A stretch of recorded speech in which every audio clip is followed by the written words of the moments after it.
Di masa lalu, ada seorang pria yang dikenal sebagai pengusir setan terkuat di seluruh kekaisaran. Dia adalah Kuga Haruyoshi. Selama hidupnya, dia berdiri di garis depan, melindungi kekaisaran dari berbagai ancaman kegelapan.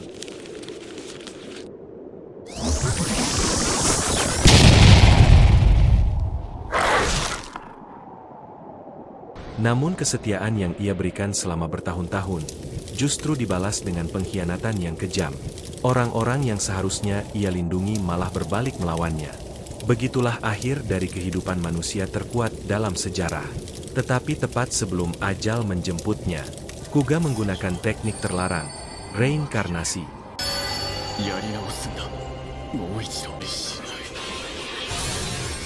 Dan ketika kesadarannya kembali, ia telah terlahir di dunia lain. Kini Kuga hidup sebagai seorang bayi dengan nama baru, Seika Lamprogue. Beberapa tahun pun berlalu. Suatu hari, ayah Seika melakukan sebuah ritual untuk mengetahui bakat sihir yang dimiliki anaknya. Dalam dunia ini, kemampuan sihir biasanya akan terlihat dari batu elemen yang menyala. Namun saat ritual dilakukan, tidak satupun batu yang bereaksi. Artinya hanya Seika tidak memiliki mana sama sekali. Kakak laki-lakinya, Glee, langsung menertawakan dan menghina Seika karena dianggap mempermalukan keluarga bangsawan mereka. Sementara kakak tertuanya, Ruff, hanya diam dan terlihat jauh lebih tenang dibandingkan Glee. Namun bagi Seika, hasil ritual itu tidak terlalu penting. Dia memang tidak memiliki mana, tapi ia tahu tubuh barunya menyimpan energi sihir yang jauh lebih kuat. Setelah hari itu, Seika pergi ke hutan dekat rumahnya dan mengumpulkan beberapa daun. Dengan tenang ia melantunkan mantra, dan seketika daun-daun itu berubah menjadi tikus dan gagak hidup. Itulah teknik Shikigami miliknya.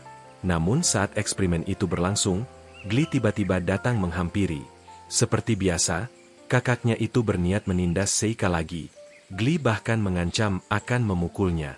Tapi sebelum tangannya sempat bergerak, gagak-gagak milik Seika langsung terbang dan menghalangi langkah Glee. Situasi itu membuat Ruff datang untuk menenangkan keadaan. Ia mengusir gagak-gagak tersebut dan membawa Glee pergi. Meski begitu, Ruff tak tampak menyadari sesuatu yang aneh. Karena gagak-gagak itu tidak menyerang Seika sama sekali. Waktu terus berlalu. Seika perlahan mempelajari dunia barunya dengan caranya sendiri. Sebagai anak dari seorang selir, ia sering diabaikan di dalam rumah. Namun itu justru memberinya kebebasan untuk melakukan eksperimen. Dengan pengetahuan dari kehidupan lamanya, Seika mulai membuat kertas sendiri.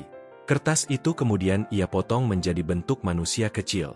Saat ia sedang bekerja di kamarnya, seorang pelayan bernama Yifa datang menghampiri. Ia membawa jubah milik Seika yang ternyata sebelumnya dibuang ke semak-semak oleh Glee. Tak lama kemudian, Glee sendiri datang dan kembali menghina mereka berdua. Dengan sombong, Glee memamerkan bahwa ia akan segera diterima di Akademi Sihir Kekaisaran Lodonea. Ia bahkan mengatakan sesuatu yang menusuk. Menurutnya, Seika yang tidak memiliki mana, tidak mungkin menjadi penyihir. Satu-satunya jalan baginya hanyalah menjadi ksatria biasa. Saat suasana memanas, ayah mereka tiba-tiba datang dan menyuruh Glee kembali ke pelatihannya. Melihat kesempatan itu, Seika meminta izin pada ayahnya untuk ikut berlatih juga. Dan mengejutkannya, ayah mereka mengizinkan. Latihan pun dimulai.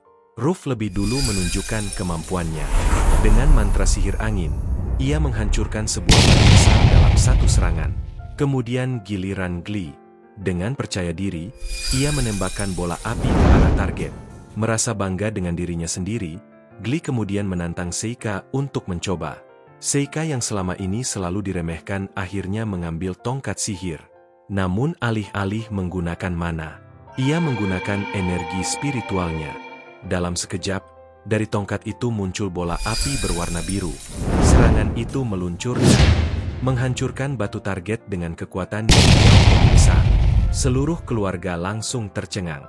Yang lebih mengejutkan lagi, Seika tampak menggunakan sihir itu tanpa mengucapkan mantra apapun. Untuk pertama kalinya, ayah mereka mengakui kemampuan Seika. Ia mengatakan bahwa memang ada beberapa orang langka yang bisa menggunakan sihir meski tidak memiliki mana. Mendengar itu, Seika bertanya apakah ia juga bisa belajar sihir seperti kedua kakaknya. Namun ayahnya tetap menolak. Menurutnya, tanpa mana, tidak ada seorang pun yang bisa menjadi penyihir sejati. Meski begitu, ayahnya tetap memutuskan memberikan guru privat untuk Seika, sama seperti saudara-saudaranya. Hari demi hari pun berlalu. Seika menghabiskan waktunya untuk mempelajari berbagai jenis sihir. Bahkan diam-diam ia mengintip pelajaran yang diberikan kepada kakak-kakaknya untuk menambah pengetahuannya. Tahun demi tahun berlalu, hingga akhirnya suatu hari, Seika berhasil menyelesaikan jimat kertas berbentuk manusia yang telah lama ia kerjakan. Saat melihat jimat itu, ia teringat masa lalunya. Dulu, ia telah mengalahkan banyak Ayakashi dan menyegel mereka di sebuah dimensi lain. Kini, Seika mencoba membuka kembali pintu menuju dimensi tersebut. Ia melakukan ritual pemanggilan. Dan ketika portal itu terbuka, seseorang langsung melompat keluar dan menyerangnya. Sosok itu adalah seorang gadis rubah bernama Yuki, makhluk yang dulu merupakan Shikigami miliknya. Namun penampilan Yuki sedikit berbeda dari yang ia ingat. Hal itu terjadi karena energi spiritual Seika di kehidupan barunya sedikit lebih lemah. Meski begitu, Seika tetap senang. Eksperimennya berhasil. Awalnya ia berniat mengirim Yuki kembali ke dimensi lain karena wujudnya terlalu mencolok. Namun Yuki tiba-tiba berubah menjadi seekor rubah kecil. Dengan keras kepala, ia menolak kembali ke tempat itu. Keesokan harinya, Seika melihat Glee sedang memarahi seorang gadis bernama Eva karena tidak sengaja menumpahkan air padanya. Namun cara bicara Glee membuat jelas bahwa ia memiliki niat buruk. Sebelum sesuatu terjadi, Seika langsung turun tangan. Ia mengatakan bahwa sebentar lagi ia memiliki urusan dengan Eva. Hal itu membuat Glee kesal. Ia mencoba memukul Seika. Namun dengan mudah, Seika menahan pukulan itu. Dengan wajah penuh amarah, Glee akhirnya pergi dari sana. Eva pun berterima kasih kepada Seika karena telah menolongnya. Tidak lama kemudian, Eva mengajak Seika keluar rumah. Di sana mereka menemukan seekor bayi monster yang sekarat. Dari bentuknya, makhluk itu tampaknya adalah anak dari monster langka bernama Carbuncle. Eva merasa kasihan dan bertanya apakah mereka bisa menyelamatkannya. Seika meminta Eva untuk berbalik agar ia bisa berkonsentrasi. Ia mengambil sehelai rambut dari makhluk itu, lalu menggunakan salah satu jimatnya.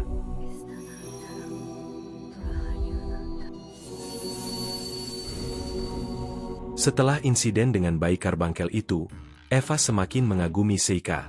Di matanya, Seika adalah seseorang yang luar biasa. Namun di sisi lain, Seika juga mulai menyadari sesuatu tentang Eva. Ia memperhatikan bahwa gadis itu mampu melihat hal-hal yang tidak bisa dilihat oleh orang biasa. Dengan tenang, Seika pun mengungkapkan kebenaran itu. Menurutnya, Eva sebenarnya bisa melihat roh-roh yang berada di sekitar mereka. Mendengar hal itu, Eva langsung gugup. Namun setelah beberapa saat ragu, akhirnya ia mengakui kebenarannya. Sejak dulu, ia memang mampu melihat roh alam. Itulah alasan mengapa ia selalu bisa menemukan barang-barang milik Seika yang dibuang oleh Glee. Para roh itu sering membantunya. Tetapi ada satu hal yang terasa aneh. Roh-roh tersebut justru terlihat menjauhi Seika. Seika lalu bertanya sesuatu yang membuat Eva berpikir. Apakah dia pernah memerintahkan roh-roh itu melakukan sesuatu? Eva mencoba mengingat masa lalu. Ia teringat sebuah kejadian ketika roh angin pernah menerbangkan cucian miliknya. Saat itu Eva berteriak dengan kesal, dan roh-roh itu langsung pergi. Mendengar cerita itu, Seika tersenyum kecil. Baginya, itu sudah cukup menjadi bukti. Eva sebenarnya memiliki potensi besar untuk mengendalikan roh alam.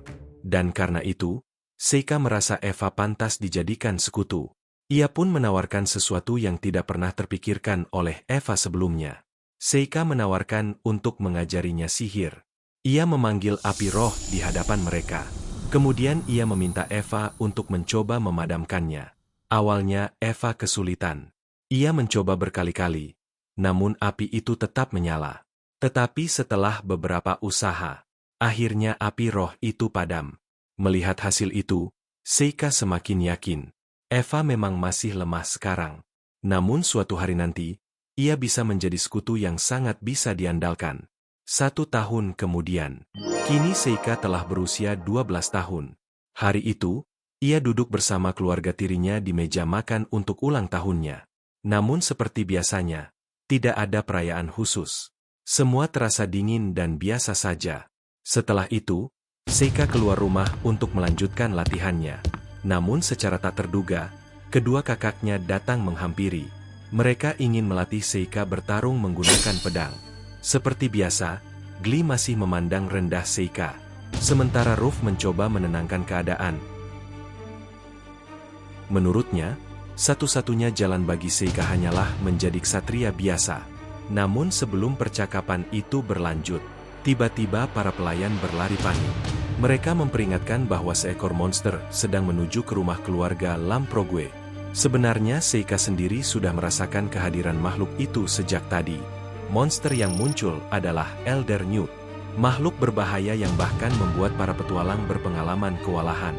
Begitu melihat monster itu, Glee langsung lari ketakutan. Ruff mencoba tetap tenang.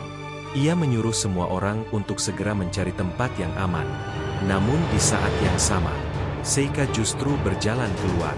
Dan tepat saat itu, monster tersebut mencoba menyerang Eva. Untungnya, roh yang dikenal sebagai Hitodama muncul dan melindungi Eva. Melihat itu, Seika hanya tersenyum. Ternyata selama ini, Eva sudah menjadi lebih kuat. Tanpa ragu, Seika kemudian memancing monster itu menjauh dari rumah. Saat jarak sudah cukup aman, ia menggunakan teknik spiritualnya. Sebuah ledakan racun melesat dan langsung menghantam wajah Elder Newt. Serangan itu begitu kuat hingga monster kadal raksasa itu langsung tumbang. Semua orang yang menyaksikan kejadian itu terdiam sejenak. Kemudian, mereka mulai bertepuk tangan kagum pada Seika. Seika hanya tersenyum. Dalam hatinya, ia teringat janji yang pernah ia buat pada dirinya sendiri. Di kehidupan barunya ini, ia akan hidup dengan lebih cerdik dan menemukan kebahagiaan yang tidak pernah ia miliki sebelumnya. Malam itu, untuk pertama kalinya selama 12 tahun hidupnya, ayahnya datang dan mengucapkan selamat kepada Seika. Ia bahkan mengakui bahwa monster seperti Elder Newt biasanya sulit dikalahkan bahkan oleh petualang veteran. Karena itu, ayahnya ingin memberikan hadiah atas pencapaian Seika. Tanpa ragu, Seika langsung menyampaikan permintaannya. Ia ingin diizinkan untuk belajar di Akademi Sihir Kekaisaran. Ayahnya akhirnya menyetujui permintaan itu. Bagaimanapun, ia tahu Seika telah berlatih sihir tanpa henti selama ini. Namun ada satu syarat. Seika tetap harus lulus ujian masuk dengan kemampuannya sendiri. Seika tentu tidak keberatan. Namun ia masih memiliki satu permintaan lagi. Ia ingin Yifa ikut pergi ke akademi sebagai pelayannya. Sayangnya, ayahnya langsung menolak. Alasannya sederhana. Yifa tidak memiliki mana. Namun Seika sudah memikirkan cara. Ia meminta Yifa untuk memanggil Hitodama, sambil berpura-pura merapalkan mantra sihir. Ketika roh itu muncul, ayah mereka mengira Yifa benar-benar menggunakan sihir tingkat menengah. Glee bahkan tampak terkejut melihatnya. Akhirnya, ayah mereka menyetujui kedua permintaan Seika. Namun keputusan itu membuat Glee marah.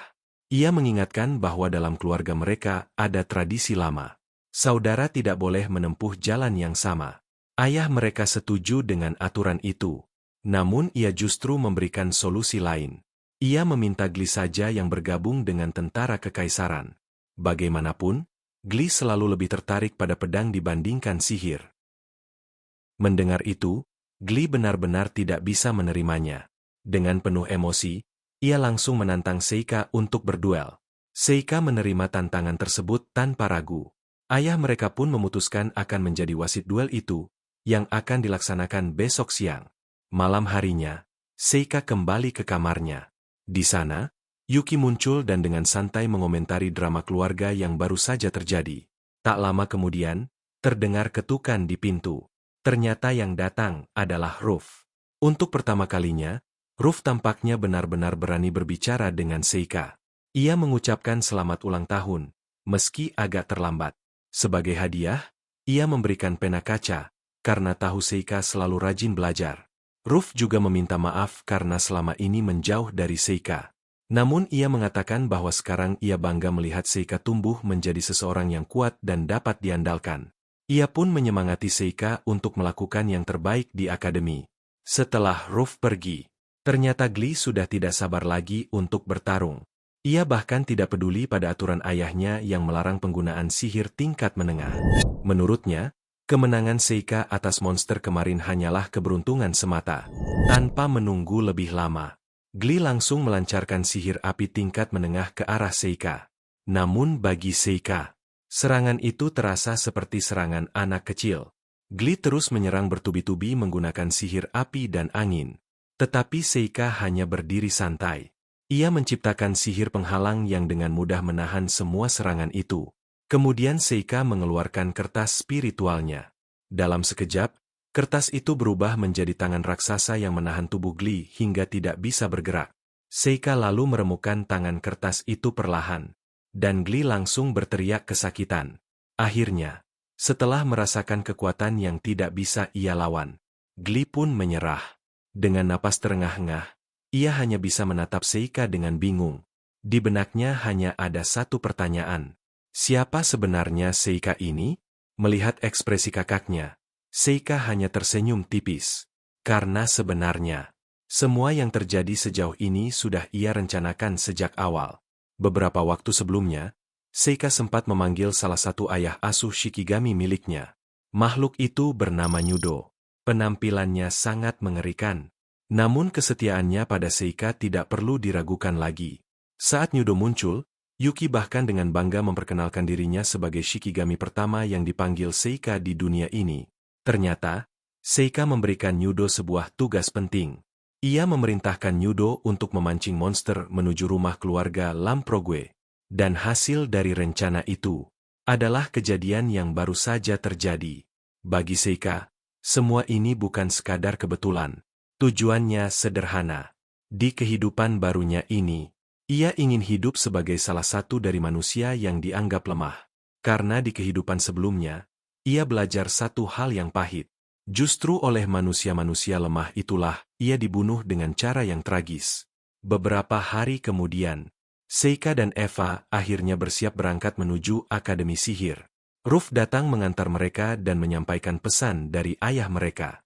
Ia meminta Seika untuk belajar dengan sungguh-sungguh. Tak lama kemudian, mereka berdua berangkat menggunakan kereta keluarga. Di tengah perjalanan, Seika memberikan Eva sebuah kalung berbentuk hati. Di dalam kalung itu terdapat batu mana. Menurut Seika, batu tersebut bisa membantu Eva menarik roh-roh alam lebih mudah. Eva terlihat sangat bahagia menerima hadiah itu. Ia berulang kali mengucapkan terima kasih. Keduanya pun semakin bersemangat menyambut petualangan baru mereka di akademi. Namun perjalanan itu ternyata tidak berjalan sempurna. Seika tiba-tiba mengalami mabuk perjalanan. Dan lucunya, kelemahan ini ternyata juga ia miliki di kehidupan sebelumnya. Sementara itu, jauh di rumah keluarga Lamprogue, ayah Seika sedang sibuk mengerjakan dokumen. Ia menyadari bahwa saat ini Seika pasti sudah hampir tiba di akademi. Hal itu membuatnya kembali mengingat masa lalu. Sebuah rahasia yang selama ini ia simpan. Sebenarnya, Seika bukanlah anak kandungnya. Bertahun-tahun lalu, seorang wanita misterius pernah muncul. Wanita itu tiba-tiba datang, menyerahkan bayi Seika kepadanya, lalu menghilang tanpa jejak. Dari situ ia menyimpulkan satu kemungkinan. Seika kemungkinan adalah anak dari adiknya sendiri, Gilbert, seorang pria yang dahulu menghilang di hutan iblis. Karena itulah, ayah Seika sempat mencurigai sesuatu yang menakutkan. Bagaimana jika Seika adalah anak Gilbert, dan juga iblis? Meski begitu, ada satu hal yang membuatnya bingung. Seika tidak memiliki mana sama sekali. Namun di sisi lain, kekuatannya jelas tidak normal.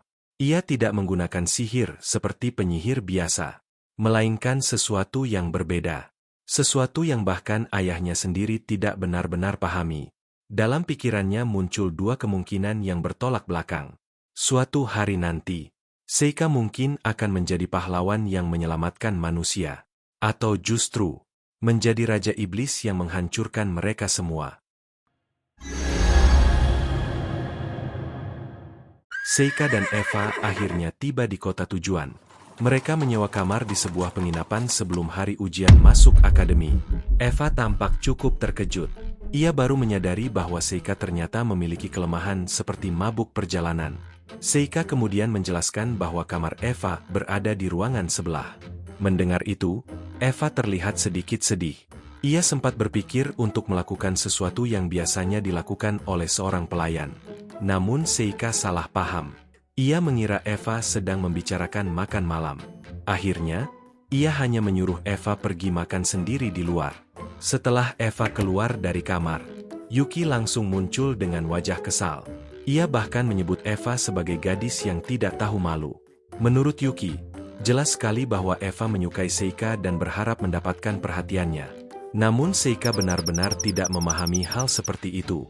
Di kehidupan sebelumnya, seluruh hidupnya hanya berfokus pada satu hal, menjadi yang terkuat. Hal-hal seperti cinta atau hubungan manusia tidak pernah ia pikirkan. Keesokan paginya, Seika dan Eva datang ke Akademi Sihir untuk mengikuti ujian masuk. Di sana mereka bertemu dengan seorang guru penguji bernama Karen, yang bertugas mengukur mana para peserta. Saat Seika memperkenalkan dirinya sebagai anggota keluarga Lamprogue, para penguji langsung menunjukkan rasa hormat. Keluarga Lamprogue dikenal sebagai keluarga penyihir hebat.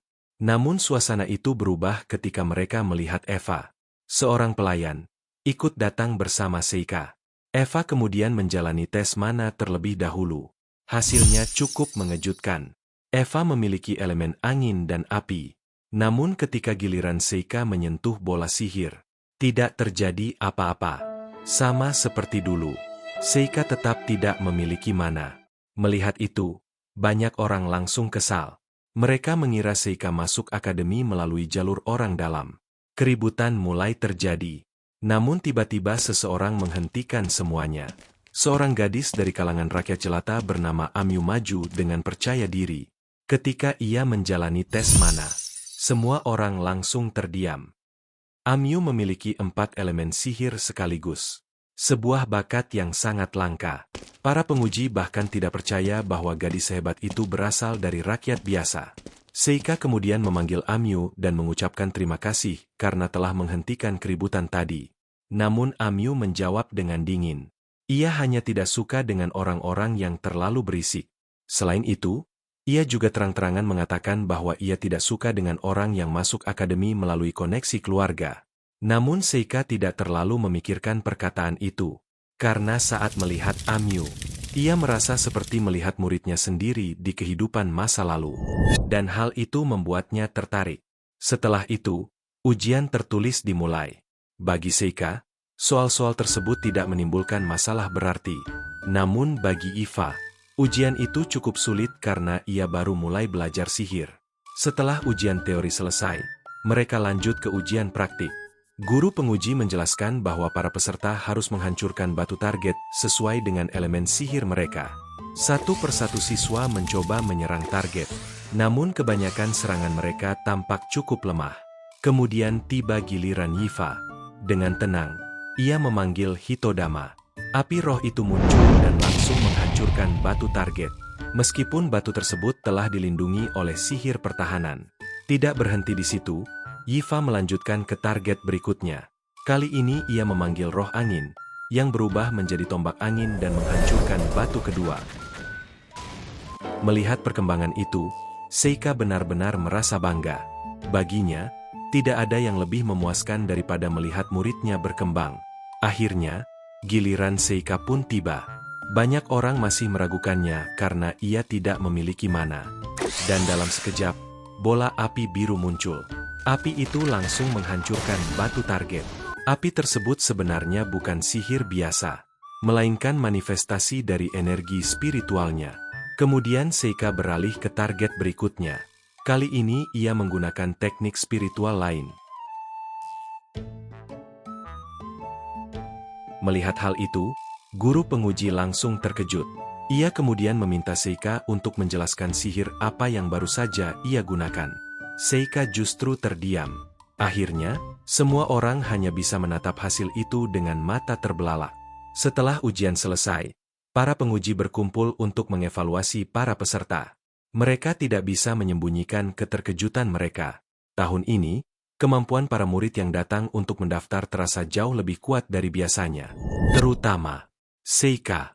Banyak dari mereka masih tidak percaya bahwa seseorang yang tidak memiliki mana bisa melakukan hal seperti itu.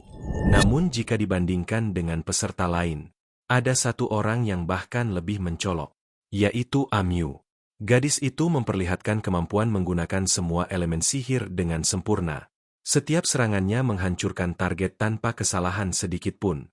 Melihat bakat luar biasa itu, Karen mulai memikirkan sesuatu. Menurut legenda lama, ketika Raja Iblis bangkit kembali, maka seorang pahlawan terpilih juga akan muncul di dunia. Dan di matanya, Amyu mungkin saja adalah pahlawan yang dimaksud oleh legenda tersebut. Beberapa hari kemudian, hasil ujian akhirnya diumumkan. Yifa terlihat sangat gugup menunggu hasilnya. Ia mencari namanya di daftar peserta, dan akhirnya menemukannya. Peringkat ketiga. Seika sedikit penasaran dengan dua nama yang berada di atasnya. Ternyata, di peringkat kedua terdapat Yifa, sedangkan peringkat pertama ditempati oleh Amyu. Tak lama setelah itu, surat penerimaan dari akademi akhirnya tiba. Seika dan Yifa pun kembali datang ke akademi untuk mengikuti upacara penerimaan murid baru.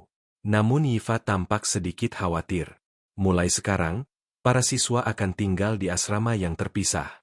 Artinya mereka tidak akan selalu bersama seperti sebelumnya. Saat berjalan menuju aula akademi, tiba-tiba Seika merasakan firasat aneh. Ia segera bertanya pada Yifa, apakah ia bisa melihat roh-roh yang ada di sekitar tempat itu. Yifa kemudian memperhatikan sekelilingnya, dan langsung terkejut. Di sekitar akademi ternyata ada banyak sekali roh kegelapan. Roh-roh itu berkumpul di sekitar sebuah lingkaran sihir. Seika sadar bahwa lingkaran sihir itu kemungkinan milik pihak akademi. Jadi ia tidak bisa sembarangan mengganggunya. Namun sebelum pergi, ia diam-diam meninggalkan beberapa jimat di sekitar tempat itu. Sebagai tindakan berjaga-jaga. Ketika mereka tiba di aula akademi, acara penyambutan sudah dimulai. Tanpa menahan diri, ia langsung mengambil berbagai hidangan yang tersedia. Sementara itu, sebagai murid dengan nilai tertinggi, Amyu diminta untuk memberikan pidato pembukaan. Namun di tengah acara itu, Seika merasakan sesuatu yang tidak beres. Musuh sedang mendekat. Dan benar saja, tiba-tiba pintu aula hancur berkeping-keping. Dari balik debu yang beterbangan, muncul sekelompok iblis. Para siswa langsung panik. Mereka mengenali makhluk itu sebagai iblis laser. Seika segera menyadari sesuatu. Para iblis ini tidak datang secara acak. Mereka tampaknya sedang mencari sesuatu. Beberapa siswa mencoba melawan. Namun di mata Seika, kekuatan mereka terlihat sangat lemah. Di tengah kekacauan itu, Amyu maju ke depan. Sementara semua orang sibuk bertarung, Seika justru fokus pada hal lain. Ia ingin menemukan siapa dalang di balik serangan ini. Menggunakan jimatnya, ia mulai mengamati aliran energi di sekitar akademi. Dan akhirnya, ia menemukan jawabannya. Ada seekor iblis yang berdiri di dekat lingkaran sihir di hutan tadi. Sebelum pergi, Seika memperingatkan Eva, jika terjadi sesuatu yang berbahaya, segera lari. Kemudian Seika menggunakan jimat khusus. Tubuhnya langsung berpindah tempat. Kini ia berdiri di depan pemimpin para iblis. Namanya Gal. Gal langsung mengejek Seika karena datang sendirian. Ia kemudian memanggil iblis lain dan memerintahkan mereka menyerang. Namun bagi Seika, mereka bukan ancaman berarti. Dalam waktu singkat, ia membunuh 2 iblis. Sementara 1 iblis lainnya ditangkap hidup untuk dijadikan bahan eksperimen. Melihat anak buahnya terbunuh, Gal langsung menyerang. Ia dikenal sebagai iblis logam. Puluhan pedang melesat ke arah Seika. Seika pun membalas menggunakan jimatnya. Namun Gal mampu melihat serangan itu. Hal tersebut membuat Seika sedikit terkejut. Pertarungan mereka pun semakin sengit. Ketika Seika mencoba menghindar, tiba-tiba pedang itu muncul di posisi lain. Ternyata Gal juga menggunakan sihir teleportasi kegelapan. Serangan itu akhirnya mengenai Seika. Dan dalam sekejap, salah satu lengan Seika terputus. Seika pun berpura-pura seolah ia mulai kalah. Ia kemudian bertanya pada Gal, apa sebenarnya tujuan mereka datang ke sini? Gal tersenyum sinis. Ia menjawab bahwa mereka datang untuk membunuh sang pahlawan. Seika merasa heran. Mengapa iblis itu percaya pada cerita legenda seperti itu? Namun Gal justru marah. Baginya, pertarungan antara Raja Iblis dan sang pahlawan adalah takdir yang legendaris. Setelah berkata begitu, Gal kembali menyerang. Seika kemudian berkata dengan tenang, menjadi yang terkuat tidak selalu berarti bisa menguasai dunia. Mendengar itu, Seika akhirnya berhenti bermain-main. Ia memanggil Ayakashi petir.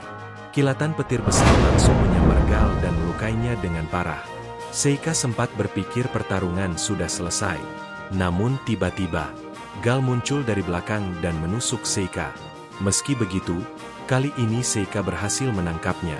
Ia menyerang balik hingga Gal terjatuh. Iblis itu kembali berdiri. Ia yakin bahwa pada akhirnya Seika akan kehabisan jimat anehnya. Namun Seika hanya tersenyum. Karena kenyataannya, jimat miliknya masih sangat banyak. Kini ia memutuskan untuk mengakhiri semuanya. Seika membuka gerbang dimensi. Dari dalamnya muncul makhluk yang sangat menakutkan. Naga Mizuchi. Gal langsung terkejut. Bahkan Raja Iblis mereka pun tidak mampu memanggil naga seperti itu. Dalam sekejap, Mizuchi menerjang dan menghancurkan Gal hanya dengan satu gigitan. Setelah musuhnya lenyap, Seika mencoba memanggil kembali naga tersebut. Namun Mizuchi tiba-tiba menjadi liar dan berusaha melepaskan diri. Untungnya Seika masih mampu membuka gerbang dimensi sekali lagi dan mengembalikan naga itu ke tempat asalnya. Tak lama kemudian, Yuki muncul. Ia bertanya pada tuannya, apakah tidak berlebihan menggunakan begitu banyak teknik hanya untuk melawan iblis seperti itu? Seika menjawab dengan santai. Sejak awal, pertarungan tadi hanyalah uji coba untuk melihat metode terbaik membunuh Gal. Setelah semuanya selesai, Seika pun kembali menuju aula akademi. Di sana, ia bertemu dengan Yifa. Gadis itu memberitahunya bahwa semua iblis yang menyerang aula sudah berhasil dikalahkan. Dan orang yang mengalahkan mereka adalah Amyu. Mendengar itu, Seika hanya tersenyum. Di matanya, Amyu adalah sosok yang suatu hari nanti akan menggantikan dirinya sebagai yang terkuat. Karena itulah, Seika memiliki rencana tersendiri. Ia akan membimbing Amyu hingga menjadi manusia terkuat di dunia ini. Bahkan jika itu berarti ia sendiri harus membunuh Raja Iblis yang tadi disebutkan oleh Gal. 1 bulan pun berlalu sejak serangan iblis di akademi. Selama waktu itu, Seika mencoba mendekati Amyu dan bersikap lebih ramah padanya. Namun usaha itu tidak berjalan lancar. Amyu tetap bersikap dingin, bahkan sering mengabaikannya sepenuhnya. Suatu hari, ketika Seika dan Yifa berjalan menuju kelas, tiba-tiba sebuah panci besar jatuh dari atas menuju kepala mereka. Namun sebelum benda itu mengenai mereka, Seika langsung memindahkan dirinya dan Yifa menggunakan teknik perpindahan tempat. Tak lama kemudian, seorang pria datang terburu-buru. Ia adalah Cordell, salah satu penguji yang pernah mereka temui sebelumnya. Ia menjelaskan bahwa panci tersebut berisi campuran darah monster dan mineral yang sedang ia teliti. Ia berniat membawanya ke laboratorium, namun tidak sengaja menjatuhkannya. Setelah kejadian itu, Seika dan Yifa melanjutkan perjalanan menuju kelas berikutnya. Hari itu, kelas sihir dipimpin oleh Profesor Karen. Ia memberi pengumuman penting kepada para siswa. Sebentar lagi akademi akan merayakan ulang tahun berdirinya. Sebagai bagian dari tradisi, 2 siswa terbaik diminta membawa daftar nama murid baru ke sebuah kuil yang berada di dalam hutan. Tugas itu secara otomatis diberikan kepada Amyu dan Yifa. Namun Seika langsung merasa ada sesuatu yang tidak beres. Mengirim 2 gadis ke dalam hutan, bisa saja berbahaya.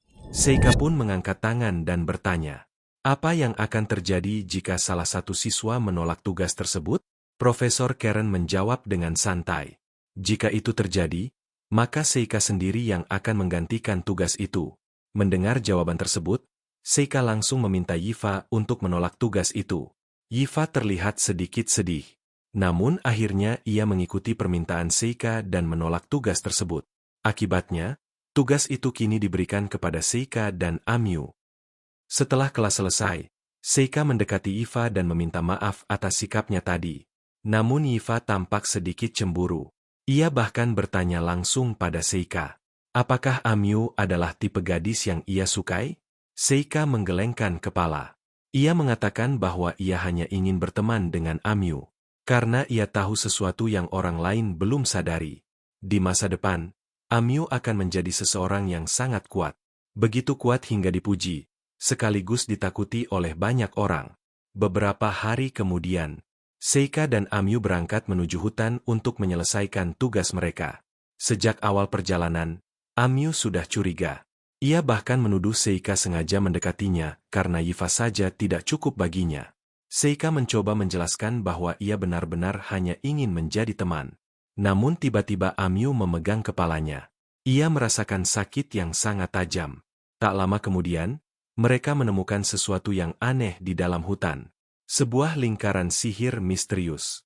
Dan tanpa peringatan, lingkaran itu tiba-tiba aktif. Cahaya menyelimuti mereka. Dan dalam sekejap, mereka berdua dipindahkan ke sebuah dungeon. Begitu tiba di dalam dungeon, mereka langsung diserang oleh para monster. Namun Amyu tidak ragu sedikitpun. Dengan sihir apinya, ia langsung menyerang dan menghabisi monster-monster itu dengan cepat. Tiba-tiba seekor orc muncul dari belakangnya.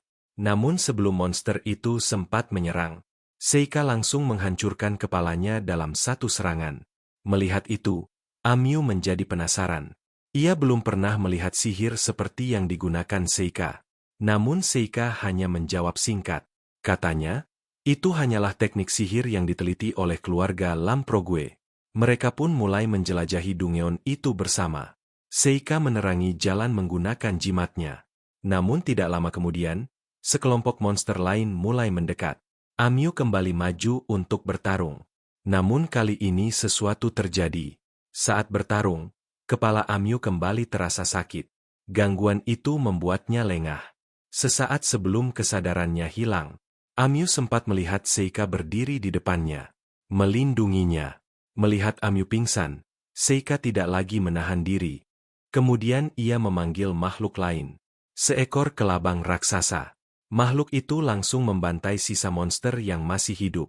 Beberapa waktu kemudian, Amyu akhirnya terbangun. Ia terkejut melihat bahwa semua monster di sekitar mereka sudah mati. Lebih aneh lagi, sakit kepalanya sudah hilang. Seika menjelaskan bahwa ia telah membuat penghalang di sekitar mereka. Penghalang itu mampu memblokir kutukan.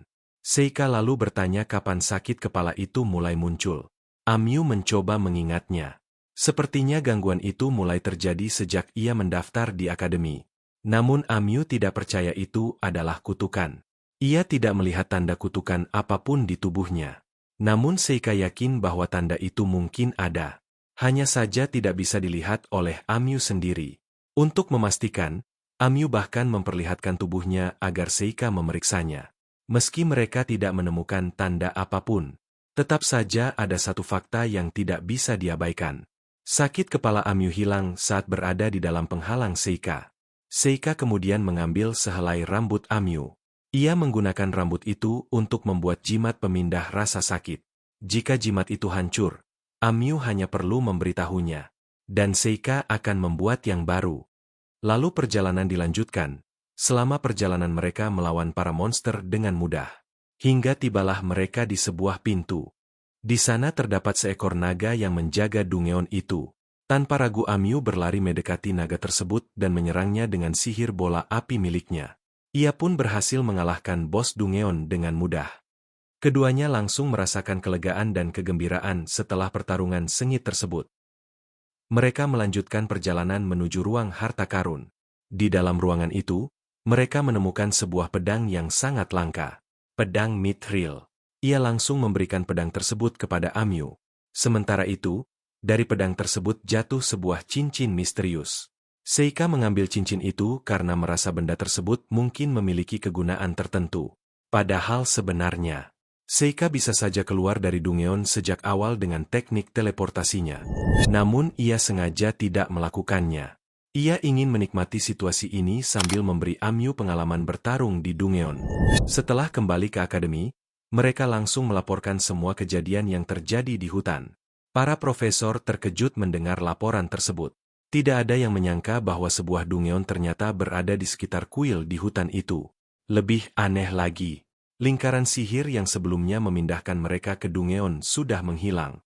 Tidak lama kemudian, Seika mengunjungi Profesor Cordell yang sedang berada di ruangannya. Saat itu, Cordell tampak sedang melakukan sebuah ritual. Seika langsung memahami situasinya. Ia tahu bahwa seseorang dari dalam akademi pasti terlibat. Karena mustahil seseorang bisa melakukan semua itu tanpa bantuan orang dalam. Dengan tenang, Seika mengatakan pada Cordell agar tidak perlu lagi berpura-pura. Ia sudah tahu semuanya. Lebih baik Cordell mengungkapkan wujud aslinya saja. Mendengar itu, Cordell akhirnya tersenyum. Dan tanpa ragu, ia membuka identitasnya. Ternyata, Cordell adalah mata-mata dari pihak iblis.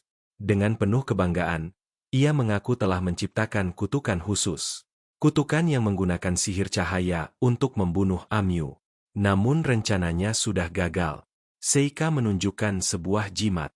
Kutukan yang seharusnya menimpa Amyu telah dipindahkan ke dalam jimat itu. Seika juga sudah memahami cara kerja kutukan tersebut.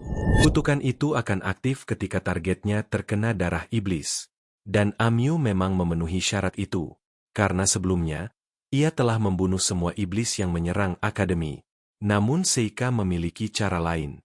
Ia memanggil iblis yang sebelumnya ia tangkap. Kemudian Seika menyiram dirinya sendiri dengan darah iblis tersebut. Dengan cara itu, ia memindahkan kutukan Amyu ke dalam tubuhnya sendiri. Namun Cordell tidak menyadari satu hal penting. Di kehidupan sebelumnya, Seika adalah seorang master kutukan. Seorang pengusir roh jahat yang sangat ahli dalam mengendalikan kutukan. Bagi Seika, kutukan seperti ini sama sekali bukan ancaman. Sebaliknya, ia malah menciptakan kutukan yang jauh lebih kuat. Satu pertanyaan terakhir terlintas di benaknya. Siapa sebenarnya Seika itu?